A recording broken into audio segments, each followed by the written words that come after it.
Chapter 3 pair of linear equations in two variable. इसमें हमने 3 topics cover कर लिए हैं।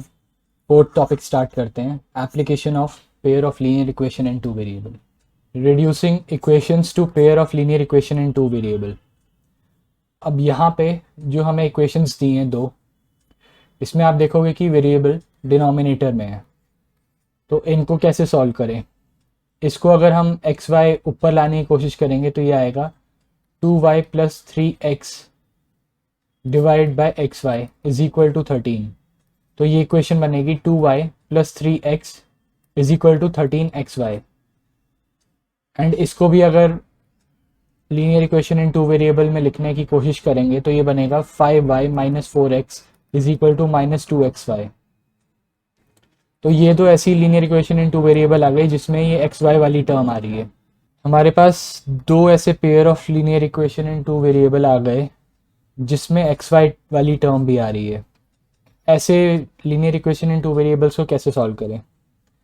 तो इसमें बेस्ट मेथड ये होता है कि ऐसे केसेस में बेस्ट मेथड ये है कि आप कोई नया वेरिएबल अज्यूम कर लो, 1/x को और 1/y को। तो लेट से a है हमारा 1/x and b variable is 1/y। तो पहली इक्वेशन बन जाएगी 2a plus 3b is equal to 13। दूसरी इक्वेशन बन जाएगी 5a minus 4b is equal to minus 2। अब इन दोनों को सॉल्व करना इजी है। फर्स्ट इक्वेशन को मल्टीप्लाई कर देते हैं बाय 5, सेकेंड इक्वेशन को मल्टीप्लाई करते हैं बाय 2। तो पहली इक्वेशन बन जाएगी 10a plus 15b is equal to 65। दूसरी इक्वेशन बन जाएगी 10a minus 8b is equal to minus 4। अब इन दोनों को सब्ट्रैक्ट कर लेते हैं, ये हो जाएगा 0, ये हो जाएगा 23b is equal to 69। b की वैल्यू आ जाएगी 69/23, ये हो जाएगा 3। तो b की वैल्यू यहाँ से आ गई 3। अब यहाँ से a की वैल्यू निकाल लेते हैं, 5a is equal to minus 2 plus 4b, b is 3। तो ये हो जाएगा माइनस 2 प्लस 12, 5 a हो जाएगा 10/5। तो a इज इक्वल टू 2। हमारे पास a की वैल्यू आ गई एंड b की वैल्यू आ गई। अब हम इजीली ओरिजिनल वेरिएबल्स की वैल्यू निकाल सकते हैं। a 2 है तो x 1/2 हो जाएगा, b 3 है तो y 1/3 हो जाएगा, y इज इक्वल टू 1/3। तो ये x और y की वैल्यू निकालने का एक तरीका है ऐसी इक्वेशंस के लिए। Solve following pair of equations by reducing them to pair of linear equations. इनको हम पहले रिड्यूस करेंगे linear equation in two variable में। तो यहाँ मान लेते हैं a को 1/x-1 एंड b वेरिएबल मान लेते हैं 1/y-2। तो पहली इक्वेशन बन जाएगी 5a plus b is equal to 2। दूसरी इक्वेशन बन जाएगी 6a minus 3b is equal to 1। पहली इक्वेशन को 3 से मल्टीप्लाई करते हैं, तो पहली इक्वेशन बन जाएगी 5a 15a plus 3b is equal to 6। दूसरी इक्वेशन को ऐड कर देते हैं इस वाली इक्वेशन में, तो ये हो जाएगा 6a minus 3b is equal to 1। 3b minus 3b 0, 15a plus 6a is equal to 21a is equal to 7। तो a की वैल्यू यहाँ से आ जाएगी 1/3। सिमिलरली यहाँ से b की वैल्यू निकाल लेते हैं, b is equal to 2 minus 5 into 1/3। b की वैल्यू यहाँ से आ जाएगी 6 minus 5/3, b is equal to 1/3।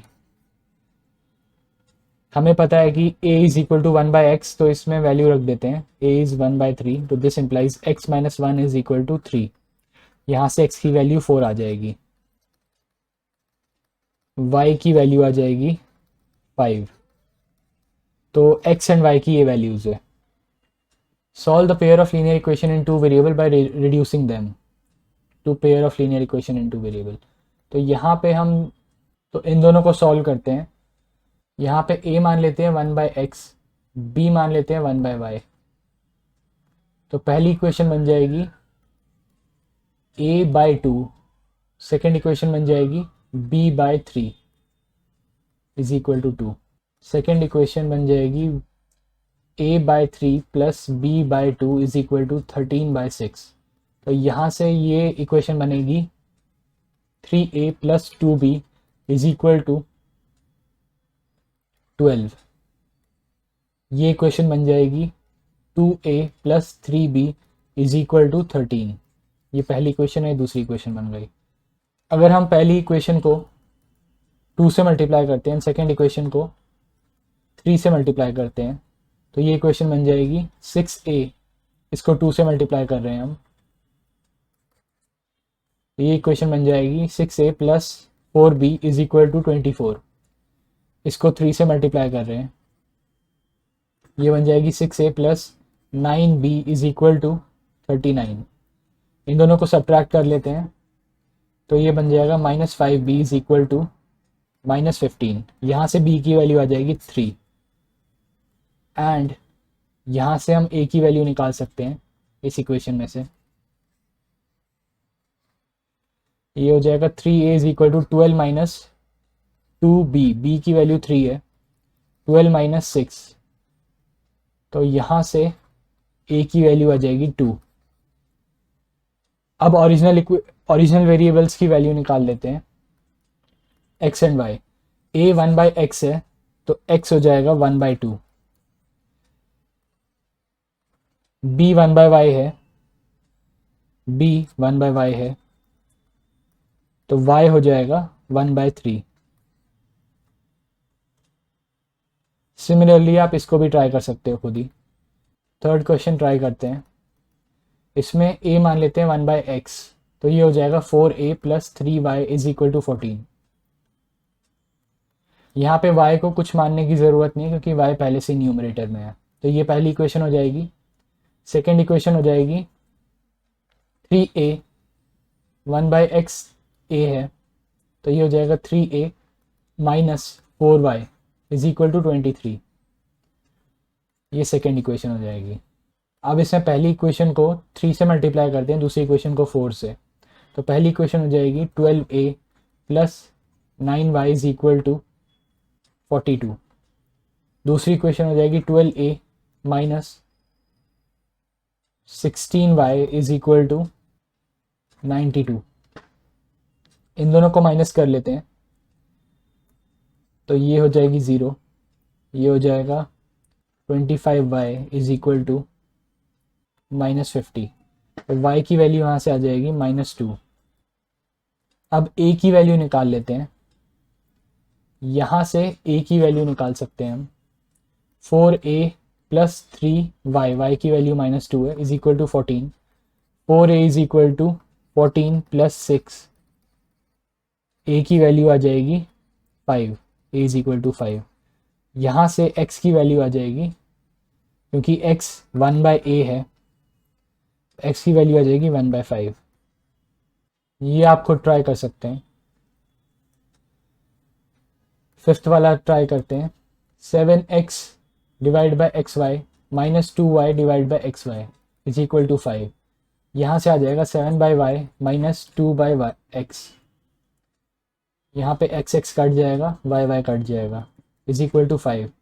अब ये आप खुद सॉल्व कर सकते हो। इसमें 1/y को a ले लो एंड 1/x को b ले लो, देन a एंड b की वैल्यू निकालो, then finally y and x की वैल्यू निकालो। 6 क्वेश्चन में डिवाइड कर लेते हैं। 6x by x y plus 3y is equal to 6। इस एक्स वाई को मैं यहाँ डिनोमिनेटर में ले आया हूँ। यहाँ पे आ जाएगा 6x by x y plus 3y by x y is equal to 6। यहाँ से आ जाएगा 6/y plus 3/x is equal to 6। 1/y को a एज्यूम कर लो, 1/x को b एज्यूम कर लो, a एंड b की वैल्यू निकाल लो, देन फाइनली ओरिजिनल वेरिएबल्स की वैल्यू निकाल लो। ये आप खुद ट्राई कर सकते हो, ये भी आप खुद ट्राई कर सकते हो। यहाँ पे a की वैल्यू 1/3x प्लस वाई ले लो, b की वैल्यू 1/3x माइनस वाई ले लो, तो ये हो जाएगा, ये a हो जाएगा, ये b हो जाएगा, ये हो जाएगा a/2 minus b/2 is equal to -1/8। Observation on speed, distance and time.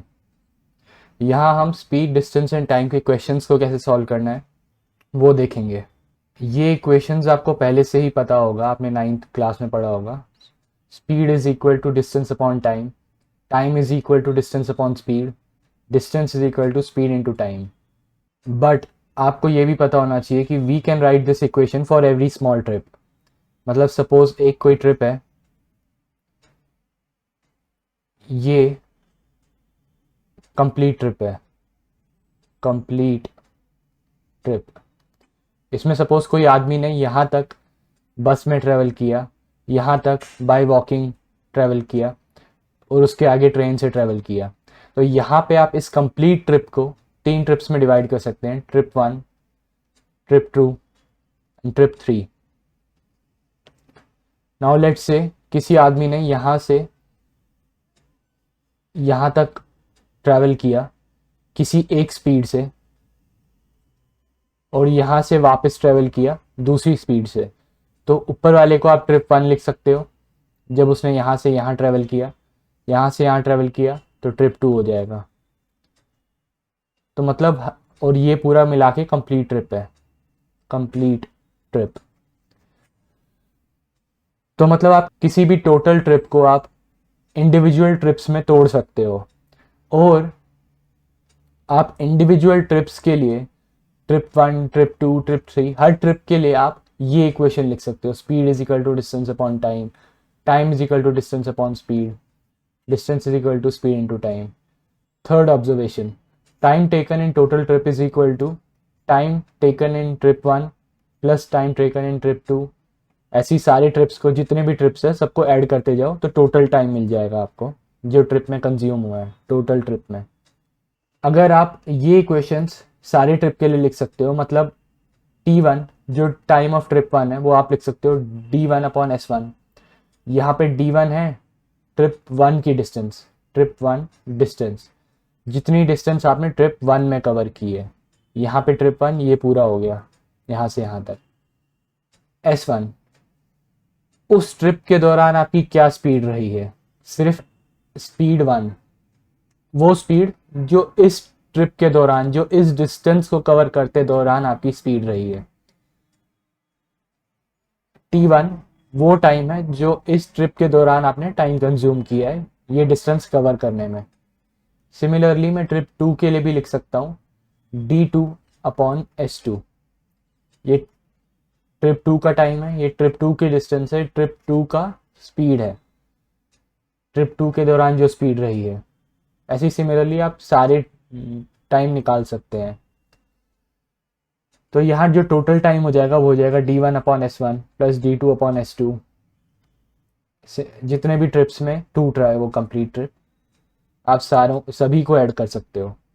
Next observation, distance of total trip is equal to distance of trip 1 plus distance of trip 2। सारे ट्रिप्स को ऐड कर सकते हो आप, जो कंप्लीट ट्रिप का distance है individual distance को ऐड करने से आ जाएगा। Next, average speed of total trip, पूरे ट्रिप के दौरान जो स्पीड रही है वो is not equal to speed of trip 1 plus speed of trip 2 plus speed of trip 3। जो इस पूरे, सपोज यहाँ पे 40 किलोमीटर पर आवर से मूव किया आदमी ने, यहाँ 5 किलोमीटर पर आवर से, यहाँ 80 किलोमीटर पर आवर से, तो यहाँ पे जो कंप्लीट ट्रिप की स्पीड है वो इन तीनों को ऐड करने से नहीं आएगी, is not equal to sum of speeds.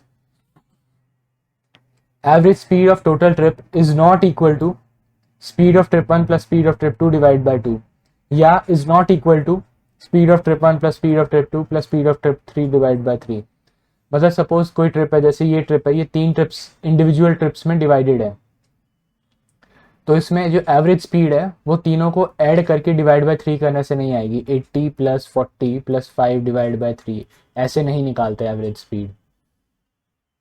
या फिर कोई ऐसी ट्रिप है जो 2 ट्रिप्स में डिवाइडेड है, तो उनको दोनों को ऐड करके डिवाइड बाय 2 करने से एवरेज स्पीड नहीं आती है। एवरेज स्पीड कैसे आती है?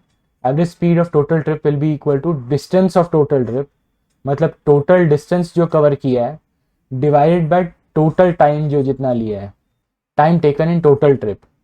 तो डिस्टेंस और टोटल ट्रिप तो आपको पता है, इंडिविजुअल ट्रिप्स की डिस्टेंस को ऐड कर दो, और टोटल टाइम जो है वो इंडिविजुअल ट्रिप्स के टाइम को ऐड कर दो। इन दोनों को डिवाइड करने से एवरेज स्पीड आ जाती है। मतलब एवरेज स्पीड को हम आप ऐसे भी लिख सकते हो, टोटल ट्रिप की जो एवरेज स्पीड है उसको आप ऐसे भी लिख सकते हो, D1 plus D2 plus D3, ऐसे जितने भी ट्रिप्स में डिवाइडेड है वो complete trip, divided by time of trip 1। ये आपको पता है, ये D1 अपॉन S1 T1 है। टाइम ऑफ ट्रिप 1, ये टाइम ऑफ ट्रिप 2। मतलब इंडिविजुअल टाइम्स को ऐड कर दो, और इंडिविजुअल टाइम्स नहीं दिए तो D1 अपॉन S1, इंडिविजुअल जो डिस्टेंसेज है ट्रिप के, डिवाइड बाय जो स्पीड रही है उस ट्रिप के दौरान। तो ऐसे आप एवरेज स्पीड निकाल सकते हो।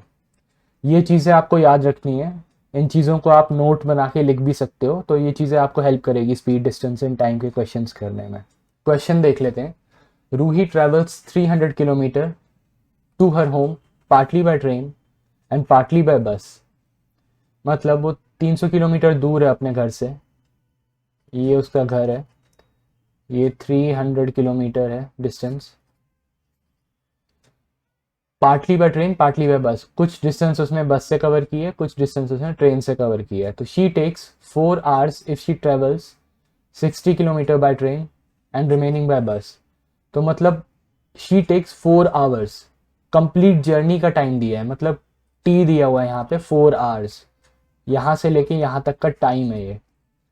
अगर वो 60 किलोमीटर बाय ट्रेन कवर करती है, 60 किलोमीटर बाय ट्रेन कवर करती है, और बाकी बचे हुए 240 किलोमीटर्स बाय बस ट्रैवल करती है।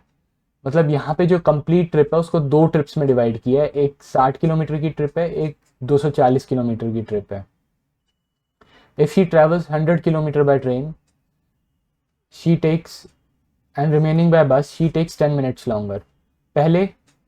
पहले वाले कंडीशन की इक्वेशन लिख लेते हैं। सपोज ट्रेन की स्पीड थी टी मान लेते हैं ट्रेन की स्पीड, बी मान लेते हैं बस की स्पीड। तो पहली इक्वेशन हो जाएगी, हमको पता है कि total time is equal to time 1 plus time 2 plus time 3। यहाँ पे ट्रिप दो ही ट्रिप्स में डिवाइडेड है ट्रिप, टोटल ट्रिप का time is equal to trip 1 का टाइम ट्रिप प्लस ट्रिप 2 का टाइम। तो टोटल टाइम हमें पता है 4 hours है, ट्रिप 1 का टाइम हमें नहीं पता, तो ट्रिप 1 के टाइम को हम लिख लेंगे D1 upon S1 plus D2 upon S2। क्योंकि मैंने आपको बोला था कि हर ट्रिप की आप S is equal to d by t equation लिख सकते हो, मतलब हर ट्रिप की आप T is equal to d by s equation लिख सकते हो। तो ट्रिप 1 की इक्वेशन हो जाएगी T1 is equal to D1 upon S1। हर ट्रिप के लिए आप ये टाइम डिस्टेंस स्पीड इक्वेशन लिख सकते हो। तो यहाँ पहले ट्रिप की ये हो जाएगी, दूसरे ट्रिप की ये हो जाएगी टाइम। यहाँ पे आपको D1 पता है, D1 आपका 60 है, ट्रिप 1 का जो डिस्टेंस है बाय ट्रेन उसने कवर किया वो 60 की है, डिवाइडेड बाय स्पीड 1 जो ट्रेन की स्पीड है।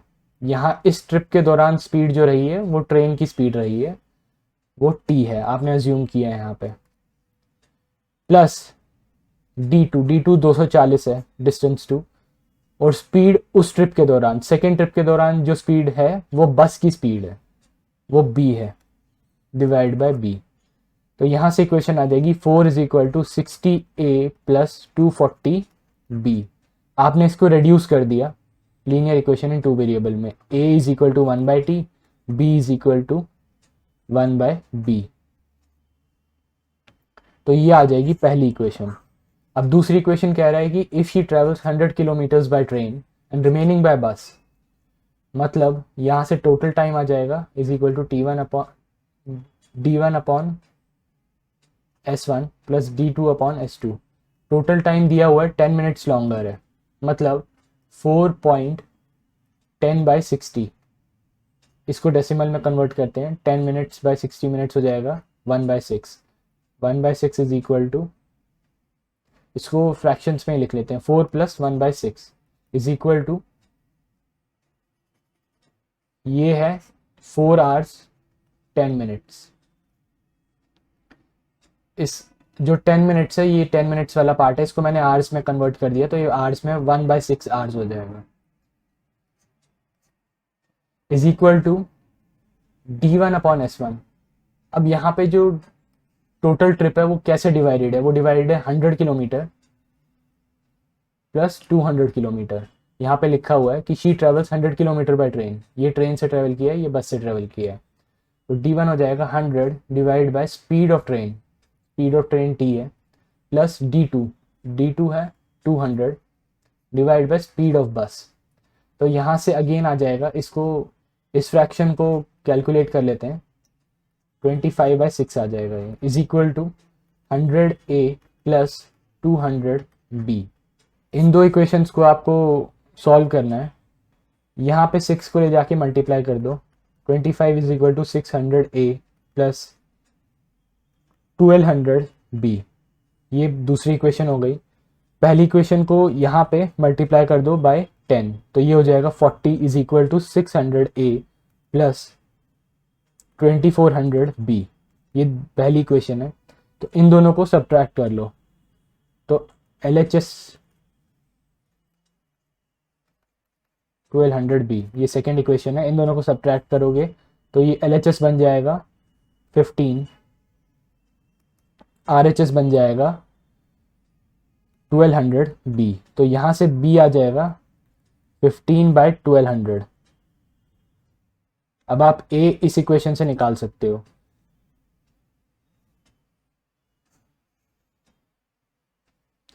a की वैल्यू आ जाएगी 4 - 240b अपॉन 60। ये आ जाएगा 4 - 240 into 15 divide by 20 divide by 1200 divide by 60। यहाँ से a की वैल्यू आ जाएगी, यहाँ से 0 से 0 कट जाएगा एंड 12 से 24 कट जाएगा 2। तो न्यूमरेटर में आ जाएगा 4 - 30/10। यहाँ पे 0 बचा हुआ है अभी भी, तो ये 10 है, डिवाइड बाई 60। तो ये आ जाएगा 1/60। a की वैल्यू आ जाएगी 1/60। यहाँ से आप निकाल सकते हो a is equal to 1/t, मतलब a की वैल्यू है 1/60, तो यहाँ से आ जाएगा t इज इक्वल टू 60। यहाँ से b की वैल्यू है 15/1200। इसको सिंप्लीफाई कर लेते हैं, 5 × 3 इज इक्वल टू 15, 5 × 2 = 10, 240। ये आ जाएगा 1/80। तो b की वैल्यू आ जाएगी 1/80। तो यहाँ से b की वैल्यू आ जाएगी 80 और t की वैल्यू आ जाएगी 60। t is equal to 60।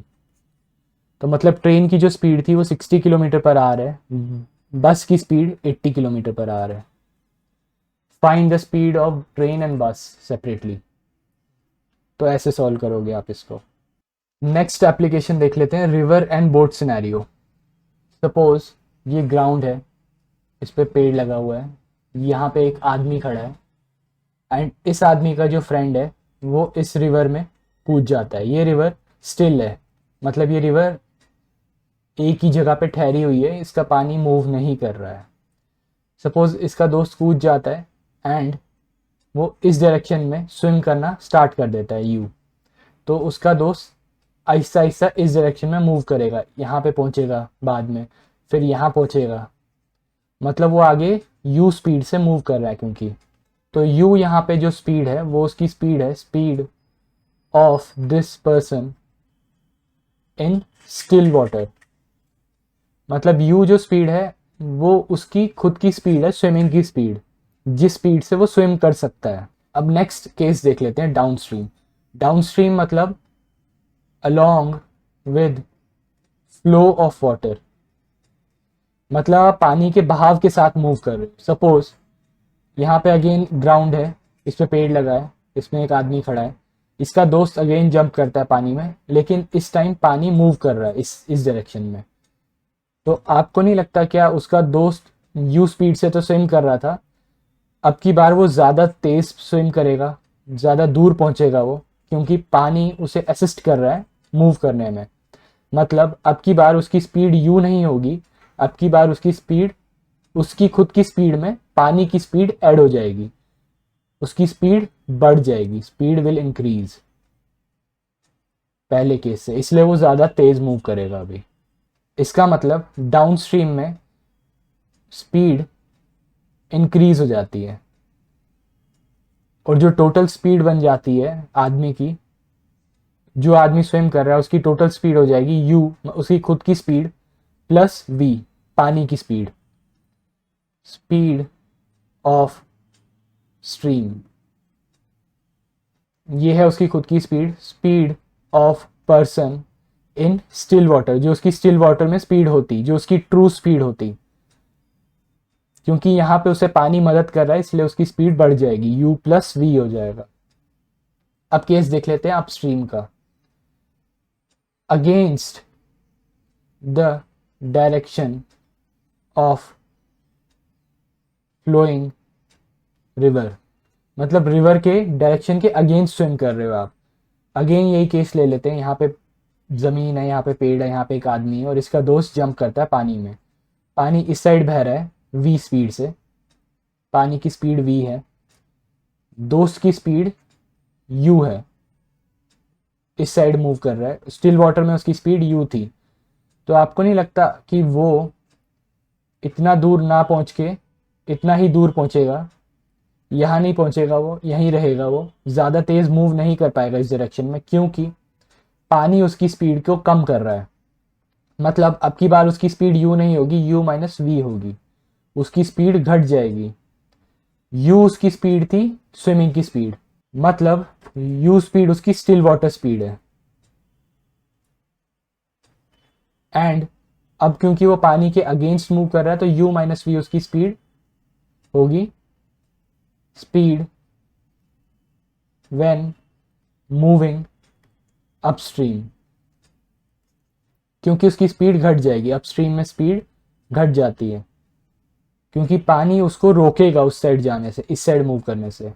तो यहाँ जो स्पीड हो जाएगी अपस्ट्रीम के केस में वो हो जाएगी u माइनस वी, कम हो जाएगी, क्योंकि यहाँ ये against the direction of water swim कर रहा है, इस साइड स्विम कर रहा है आदमी और पानी इस साइड जा रहा है।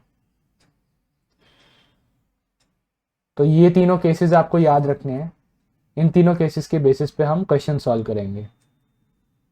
क्वेश्चन देख लेते हैं। Boat goes 30 kilometers upstream, 44 kilometers downstream in 10 hours. 10 hours total time है ट्रिप का, तो ये हो जाएगा total time is equal to distance 1 30 kilometer upon trip 1 की स्पीड। ट्रिप 1 की स्पीड क्या है, यहाँ पे लिखा है अब गोज 30 किलोमीटर्स अपस्ट्रीम। अपस्ट्रीम जाने की स्पीड मैंने आपको बताया u माइनस वी होगा। u यहाँ पे बोट की खुद की स्पीड है, ओरिजिनल स्पीड है, ये original speed of boat in still water. Still water में वो जितने स्पीड से मूव कर सकती है बोट खुद से, is equal to u। v है, v is equal to speed of flowing river. ये टोटल ट्रिप का टाइम है, ये टाइम 1 है t1, ट्रिप 1 का टाइम प्लस ट्रिप 2 का टाइम। ट्रिप 2 का टाइम होगा distance 2 44 kilometre divide bye trip 2 की स्पीड। ट्रिप 2 की स्पीड डाउनस्ट्रीम स्पीड है, डाउनस्ट्रीम स्पीड मैंने आपको बताया था u प्लस वी होगी।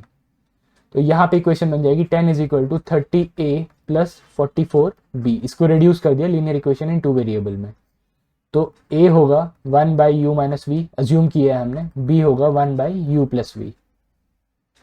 ये पहली इक्वेशन हो जाएगी। दूसरी इक्वेशन बन जाएगी in 13 hours it can go 40 kilometres upstream and 55 kilometres downstream. तो ये हो जाएगा 13 is equal to 40 divided by upstream speed u minus v plus 55 divide by u plus v. I hope आपको ये समझ आ रही होगी इक्वेशन मैंने कैसे बनाई है। ये सिंपली यहाँ टोटल टाइम है, ये ट्रिप 1 का टाइम है प्लस ट्रिप 2 का टाइम है। ट्रिप 1 के लिए आप equation S D T equation लिख सकते हो, स्पीड डिस्टेंस टाइम इक्वेशन। ये होगा distance 1 upon speed of trip 1, ये होगा trip 2 upon speed of trip 2, distance of trip 2 divide by speed of trip 2। तो ये इक्वेशन हो जाएगी 13 is equal to 40a plus 55b। ये दूसरी इक्वेशन हो जाएगी। अब इन दोनों इक्वेशंस को हमें सॉल्व करना है। इस वाली इक्वेशन को 4 से मल्टीप्लाई करते हैं, फर्स्ट वाली इक्वेशन को मल्टीप्लाई बाय 4 करते हैं, तो ये इक्वेशन बन जाएगी 40 is equal to 120a plus 176b। Second equation को 3 से मल्टीप्लाई करते हैं, मैं a एलिमिनेट करने की कोशिश कर रहा हूँ। 39 is equal to 120a plus 165b। अब इन दोनों को सब्ट्रैक्ट कर देते हैं, तो ये हो जाएगा 40 माइनस 39 1 हो जाएगा, ये हो जाएगा 0, 120 माइनस 120, 176 माइनस 165 हो जाएगा 11b। तो b आ जाएगी, b की वैल्यू 1/11। a की वैल्यू इस इक्वेशन से निकाल सकते हैं हम। a is equal to 10 minus 44 into b, b 1/11 है, डिवाइड बाय 30। तो यहाँ से a की वैल्यू आ जाएगी 6/30, ये आ जाएगा 1/5, ये a की वैल्यू है। हमें पता है कि a is equal to 1/u minus v। हमें पता है a की वैल्यू है 1/u माइनस v, तो 1/u माइनस v हो जाएगा इज इक्वल टू 1/5। तो ये हो जाएगा u minus v is equal to 5। ये पहली इक्वेशन बन गई यहाँ पे हमारी। b होगा 1/u प्लस v, b की वैल्यू है 11, तो ये आ जाएगा u plus v is equal to 11। ये दूसरी इक्वेशन हो गई। अब इन दोनों इक्वेशंस को अगर हम सॉल्व करें तो u और v की वैल्यू आ जाएगी, तो एलिमिनेशन से सॉल्व करते हैं। इन दो इक्वेशंस को सिंपली ऐड करना है, तो ये बन जाएगा v से v कट जाएगा ऐड करने पे, और ये 2u हो जाएगा left hand side. Right hand side हो जाएगा 16, तो u की वैल्यू आ जाएगी 8। अब यहाँ से फर्स्ट इक्वेशन से v की वैल्यू निकालें तो आ जाएगी 3। मतलब जो उसकी स्टिल वाटर में स्पीड थी, जो बोट की ओरिजिनल स्पीड थी स्टिल वाटर में, वो होगी 8 kilometres per hour. v speed river की स्पीड है, ये होगी 3 किलोमीटर्स पर आवर। यहाँ पे क्वेश्चन में पूछा है determine the speed of stream, मतलब v निकालो, and determine the speed of boat in still water, जो कि u थी, उसकी खुद की स्पीड, जिस स्पीड से बोट मूव कर सकती है। यहाँ पे क्वेश्चन है formulate the following problem as pair of equations hence find their solution. Ritu can row downstream 2 kilometres in 2 hour. मतलब डाउनस्ट्रीम टाइम उसका t मान लेते हैं। t इज इक्वल टू, हमें पता है t is equal to distance upon speed, तो यहाँ डाउनस्ट्रीम स्पीड है 2 इज इक्वल टू, यहाँ ट्रिप 1 की स्पीड टाइम दे दिया है हमें, टोटल टाइम नहीं दिया, ट्रिप 1 का ही टाइम है ये, क्योंकि डाउनस्ट्रीम स्पीड टाइम है ना, इसीलिए t2 is equal to 20 by downstream speed होगी u प्लस वी, तो यहाँ से u प्लस वी आ जाएगा 10। ये पहली इक्वेशन हो गई। And upstream speed is 4 kilometres in 2 hour, तो ये ट्रिप 2 है अपस्ट्रीम। मतलब यहाँ से यहाँ तक मूव किया ऋतु ने डाउनस्ट्रीम रिवर इस साइड फ्लो कर रही है, फिर यहाँ से यहाँ अपस्ट्रीम मूव किया उसमें, तो ये ट्रिप 1 हो जाएगी, ट्रिप 2 हो जाएगी, ट्रिप 2। तो ट्रिप 1 का हमें सीधा ट्रिप 1 का ही टाइम दे दिया, टोटल टाइम नहीं दिया इस क्वेश्चन में ट्रिप 1 का टाइम दिया और ट्रिप 2 का भी टाइम दिया है। तो ट्रिप 1 की भी इक्वेशन लिखो s t is equal to d by s, और ट्रिप 2 की भी इक्वेशन लिखो, तो ये हो जाएगा ट्रिप 2 की equation 4 kilometre divide by speed of upstream speed u minus v होती है, तो यहाँ से u माइनस वी आ जाएगा 2। इन दो इक्वेशंस को ऐड कर दो, v एलिमिनेट हो जाएगा, 2u is equal to 12, u आ जाएगा यहाँ से 6। क्वेश्चन था find her speed of rowing in still water and speed of current. ये उसकी स्टिल वाटर की स्पीड हो गई, मतलब ये उसकी ओरिजिनल स्पीड है, जो उसकी खुद स्विम करने की क्षमता है, मतलब वो जिस स्पीड से स्विम कर सकती है खुद स्टिल वाटर में, ये वो वैल्यू है। v है स्पीड ऑफ वाटर, है, यहां से निकाल सकते हो आप speed of water, v is equal to 10 minus 6, ये आ जाएगा 4। ये है स्पीड ऑफ रिवर, इस स्पीड से रिवर फ्लो कर रही है, मतलब उसकी जो डाउनस्ट्रीम स्पीड होगी, जो ये रिवर है, रिवर इस साइड फ्लो कर रही है, ऋतु यहाँ से यहाँ स्विम कर रही है डाउनस्ट्रीम, तो उसकी डाउनस्ट्रीम स्पीड होगी 10 किलोमीटर पर आवर। क्यों? क्योंकि उसकी खुद की स्पीड 6 है प्लस 4, उस रिवर की स्पीड 4 है, 4 किलोमीटर पर आवर। तो ये दोनों ऐड हो जाएगी तो उसकी स्पीड 6+4 होगी, क्योंकि वो खुद स्विम भी कर रही है प्लस रिवर उसे मदद भी कर रहा है, तो ये उसकी टोटल स्पीड हो जाएगी। और अपस्ट्रीम स्पीड होगी उसकी 2 किलोमीटर पर आवर, क्योंकि उसकी खुद की स्पीड 6 है और रिवर उसको रोक रहा है, तो ये उसकी 2 kilometre per hour upstream speed होगी। लेकिन हमें बस उसकी खुद की स्पीड बतानी है स्टिल वाटर में, u बताना है और v बताना है। Next work and time, third application देख लेते हैं, work and time. Next application LE2V का वर्क एंड टाइम होगा। यहाँ पे आपको वर्क एंड टाइम के क्वेश्चंस करते हुए ये याद रखना है कि इस केस में speed is equal to work upon time, मतलब जिस स्पीड से आप काम कर रहे हो वो इज इक्वल टू है वर्क डन, आपने कितना वर्क किया है, अपॉन टाइम, कितना टाइम लिया उस काम को करने में। वहां पे स्पीड एंड टाइम के क्वेश्चंस में हम लिखते हैं speed is equal to distance upon time, distance upon time. बस यहाँ पे वर्क अपॉन टाइम है, मतलब कितना काम कर रहे हो कितने टाइम में। यहाँ है कितना डिस्टेंस कवर कर रहे हो कितने टाइम में। तो यहाँ इस केस में जो टोटल स्पीड हो जाएगी 1 वर्क अपॉन टोटल टाइम। मतलब अगर कोई काम कर रहे हो आप, बहुत सारे लोग मिलके कुछ काम कर रहे हैं और एक काम किया मिलके सभी ने, और कितने दिन लिए, सपोज 12 दिन लिए, तो ये हो जाएगी 1/12 स्पीड, टोटल स्पीड हो जाएगी, क्योंकि speed is equal to total work upon total time हो जाएगा। टोटल वर्क 1 वर्क था पूरा, एक काम किया, और दिन कितने लिए, 12 दिन लिए। Speed of 1 woman is equal to W। हमेशा स्पीड वर्क एंड टाइम के क्वेश्चन में स्पीड को कोई भी वेरिएबल ले लो। सपोज वुमेन की स्पीड दी है तो उसको W ले लो, वो हो जाएगा is equal to 1 work done upon x days. Suppose लिखा है कि एक वुमेन एक काम करती है 5 दिन में, तो उसकी स्पीड कितनी हो जाएगी, W इज इक्वल टू 1/5। मतलब उसने एक काम किया, एक वर्क किया 5 डेज में, तो उसकी स्पीड कितनी हो गई, 1/5। W है speed of women.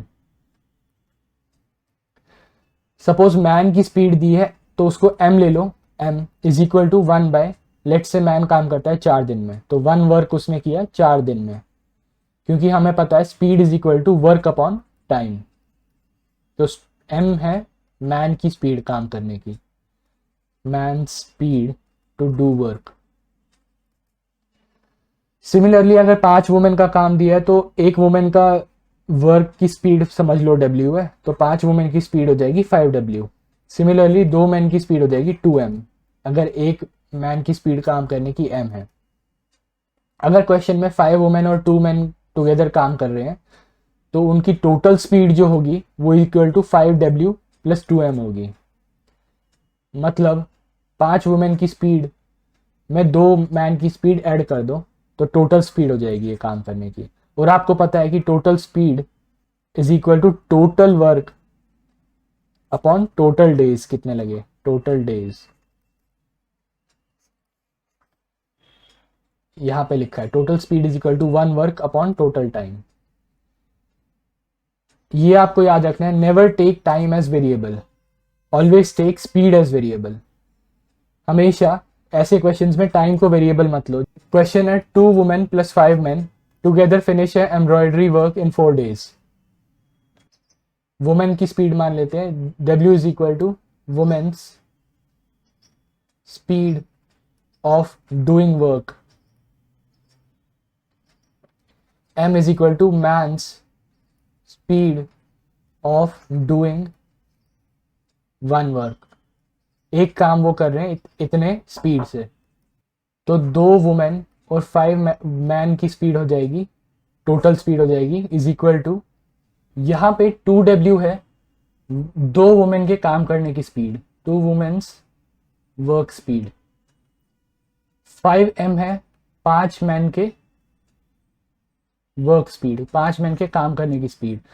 2W plus 5M total speed हो जाएगा, टोटल स्पीड ये हो जाएगा equal to total speed. Total speed हमें पता है 1 वर्क अपॉन टोटल टाइम होता है।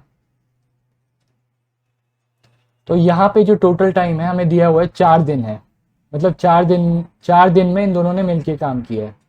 तो 1/4 हो जाएगा। तो यहाँ से इक्वेशन आ जाएगी 2W + 5M = 1/4। ये पहली इक्वेशन हो जाएगी। दूसरी इक्वेशन हो जाएगी 3W + 6M = टोटल स्पीड। ये टोटल स्पीड है। टोटल स्पीड हमें पता है 1 वर्क अपॉन टोटल टाइम होता है। यहाँ पे टोटल टाइम 3 डेज है, तो ये हो जाएगा इक्वेशन 3W + 6M = 1/3। ये दो इक्वेशन आ गई हमारे पास। पहली इक्वेशन को 3 से मल्टीप्लाई करते हैं, दूसरी इक्वेशन को 2 से मल्टीप्लाई करते हैं। तो पहली equation into 3 will become 6W + 15M = 3/4। दूसरी इक्वेशन को 2 से मल्टीप्लाई करते हैं, ये बन जाएगी 6W + 12M = 2/3। अब इन दोनों इक्वेशंस को माइनस कर देते हैं, तो 6W से 6W कट जाएगा, ये हो जाएगा 3M = 3/4 - 2/3। तो 3M हो जाएगा 12 1/12। तो M हो जाएगा 1/36। हमें पता है कि M एक मैन के काम करने की स्पीड है, 1 man's speed of doing work. हमें पता है ये इक्वल टू होगा 1 work upon X days taken by 1 man to complete work. मतलब ये एक आदमी के काम करने की स्पीड है 1/36। मतलब वो एक काम को 36 डेज में करता है, क्योंकि हमें पता है speed is equal to work upon number of days. तो इतने दिन में वो एक काम करता है, मतलब एक आदमी 36 डेज में काम खत्म करेगा। क्वेश्चन में पूछा है कि find the time taken by 1 woman alone to finish the work and also taken by 1 man alone. तो एक आदमी one man will complete work in 36 days. अब W फाइंड आउट कर लेते हैं। इस इक्वेशन से हम W फाइंड आउट कर सकते हैं। ये हो जाएगा 2W = 1/4 - 5M। M हमें पता है 36 है, 1/36। तो W हो जाएगा